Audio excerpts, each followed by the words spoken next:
Okay, this is going live July 13, 2024. I'm sure everyone heard of the Trump rally in Pennsylvania shooting, attempting assassination.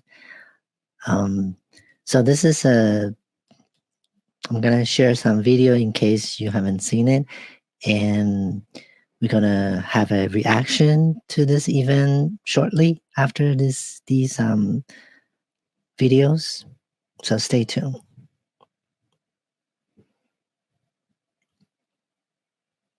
A little bit old, that chart. That chart's a couple of months old. And if you want to really see something that said, take a look at what happened.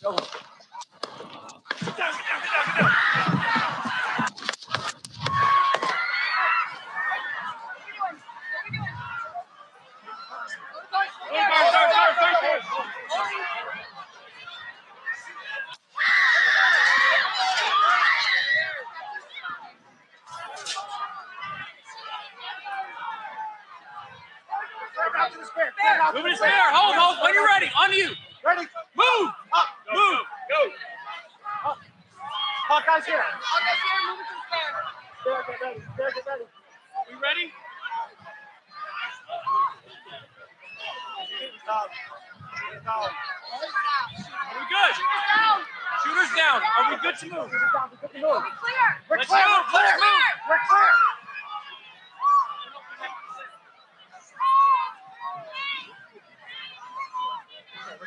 Come on. Let me get my shoes. I got you, sir. Let me get my shoes. Hold that in your head. It's bloody. So we got to move to the class. Let me get my shoes. Okay, my shoes down. Watch out.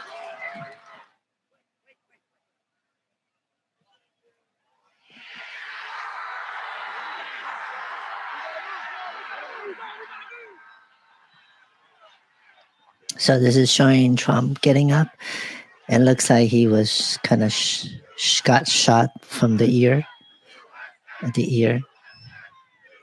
and people are chanting, "USA, USA."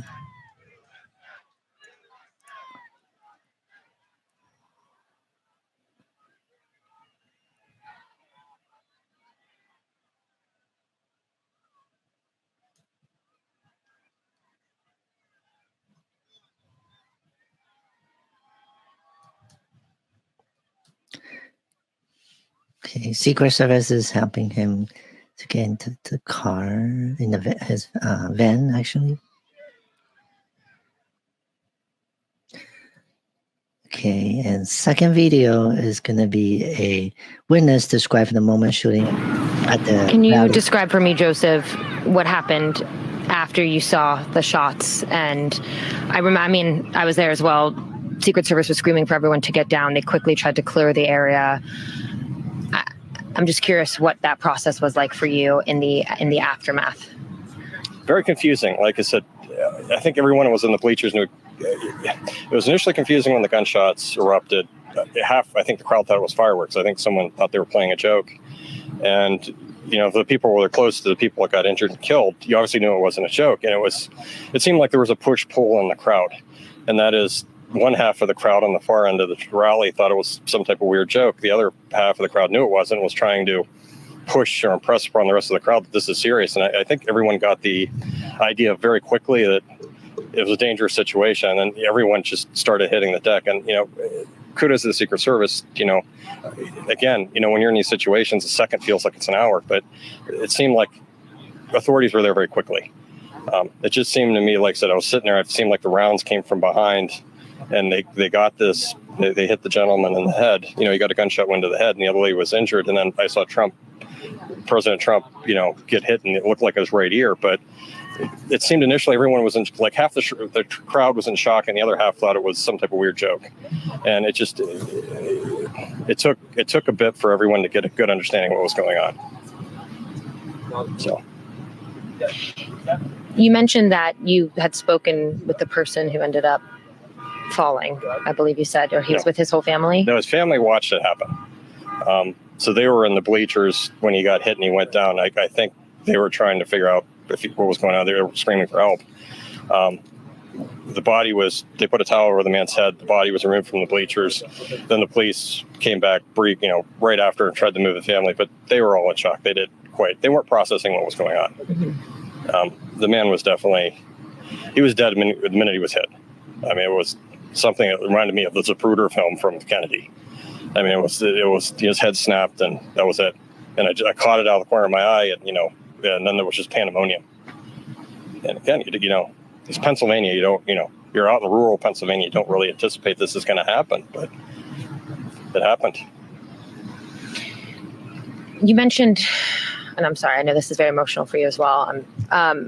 You mentioned that, this was your first Trump rally.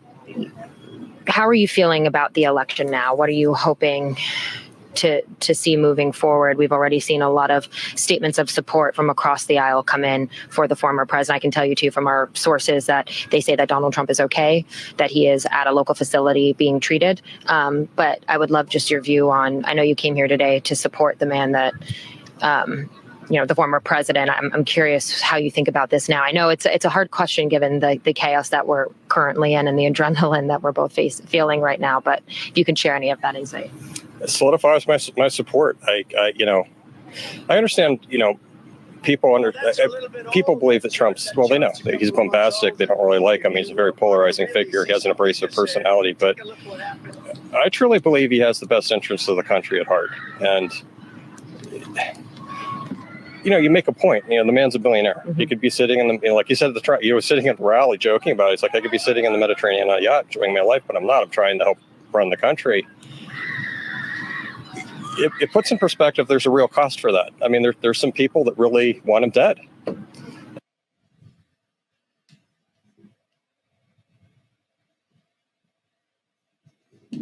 And here's Joe Biden giving a press after the shooting. I've been thoroughly briefed by all the agencies in the federal government as to the situation, based on what we know now. I have tried to get a hold of Donald. He's with his doctors. Apparently he's doing well. I plan on talking to them shortly, I hope, when I get back to the telephone. Look, there's no place in America for this kind of violence. It's sick. It's sick. It's one of the reasons why we have to unite this country. We cannot allow for this to be happening. We cannot be like this. We cannot condone this.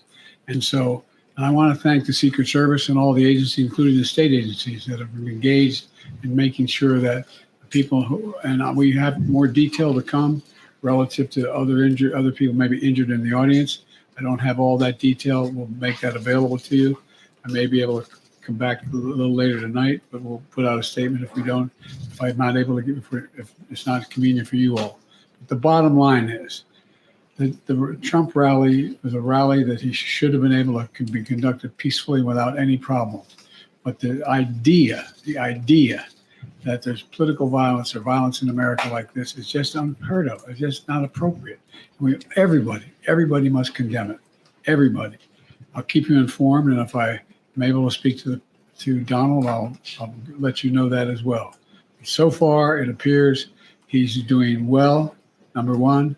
Number two, that they're thoroughly investigating what happened to anyone else in the audience. We have some reports, but not final reports. And every agency in the federal government, I'm going back to my phone to speak with the federal agencies that are being put together again to give me an updated briefing. Has anything happened? They learned any more in the last couple hours. So thank you very much, and I hope I get to speak to them tonight, and I'll get back to you if I do. Okay? Mr. President, do you think this was an assassination attempt? I don't know enough to. I have an opinion, but I don't have any facts. So I want to make sure we have all the facts before I make any more comments. Thank you. Okay, we will be right back with the reaction to this event, and my friend Thomas will be joining with us. Stay tuned.